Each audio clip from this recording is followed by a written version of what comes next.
السلام علیکم ورحمت الله. زه شبیر احمد امین یم او تاسو ته په انویسټمنټ پورټفولیو مینجمنټ دریم لیکچر کې ښه راغلاست کوم. مونږ په تیر لیکچر کې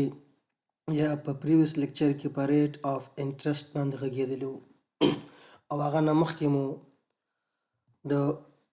فاینانس او انویسټمنټ ترمنځ چې کوم توپیر و په هغې باندې بحث کړی و او تفصیلي خبره مو کړې وه او هلته موږ دا خبره کړې وه چې هغه پیسې چې د ګټې په امید په کار اچول کېږي دا سرمایه ګذاري بلل کېږي او امید خبره ورسره موږ ځکه کوو چې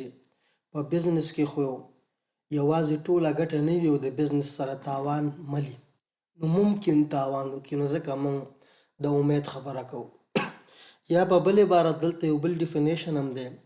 هغه داسې چې کله چې د دغه درې فکتورونو چې هغه کې انفلاسیون دی د پیسو د بیرته اخیستلو انتظار دی او غیر متوقعه حالات دا جبران او متوقعه ګټه ترلاسه شي سرمایه ګذاري بلل کېږي. په دې معنی اوس یو څوک دی هغه سرمایه ګذاري کوي کومې روپۍ چې ورسره نغدي پرتې دي دا نه مصرفوي او سرمایه ګذاري پې کوي. دغې پیسو ته دې شپږو میاشتو کې یا یو کال ګوري انتظار کوي نو دغه انتظار به هم سرمایه ګذار ځان سره محاسبه کوي او ځان سره به یې نظر کې نیسي. یا ریټ آف انفلیشن دی مثلا یو جنس نرخ یا د یو لپټاپ نرخ یا که موږ داسې بل اگزامپل ورکړو فرض کړه د ګوړې نرخ نن په 100 افغانۍ دی او کال وروسته ممکن دا 110 افغانۍ شي نو چې کوم دغه ریټ آف انفلیشن دی سرمایه ګذار باید دام په نظر کې ونیسي او انسرټینټي غیر متوقع خطرات دام باید په نظر کې ونیسي. دغه خطرات په نظر کې ونیسي او د ده نه بغیر سرمایه ګذار نوره څومره ګټه غواړي دا باید یو سرمایه ګذار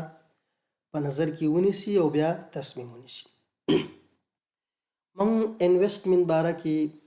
خبره وکړله او موږ اوس وایو چې انویسټمنټ یا سرمایه ګذاري په دوه شکلو سره دی. یا به په ریل ایسټ کې سرمایه ګذاري کېږي یا به ریل انویسټمنټ کېږي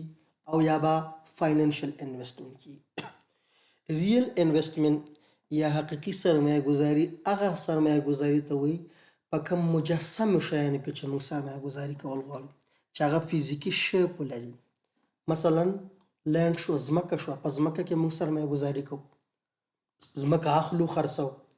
مشین شو او داسې نور.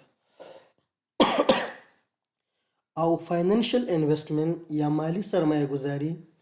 هغه سرمایه ګذاري ده چې په مالی اوراقو کې فاینانشل سیکیورټي کې ترسره کېږي مثلا شیر شو یا بانډ شو. ګورئ دلته ریل انویسټمنټ involve tangible asset such as land and machines څنګه چې مخکې مې ویل او financial investment involve contract and paper or electronic form څنګه چې مې مخکې ویلې دا مالی اوراقو کې به په فاینانشل انویسټمنټ کې به موږ په مالی اوراقو کې سرمایه ګذاري کوو لکه شیر شو بانډ شو. دا چې اوس مالی اوراق څه شی دی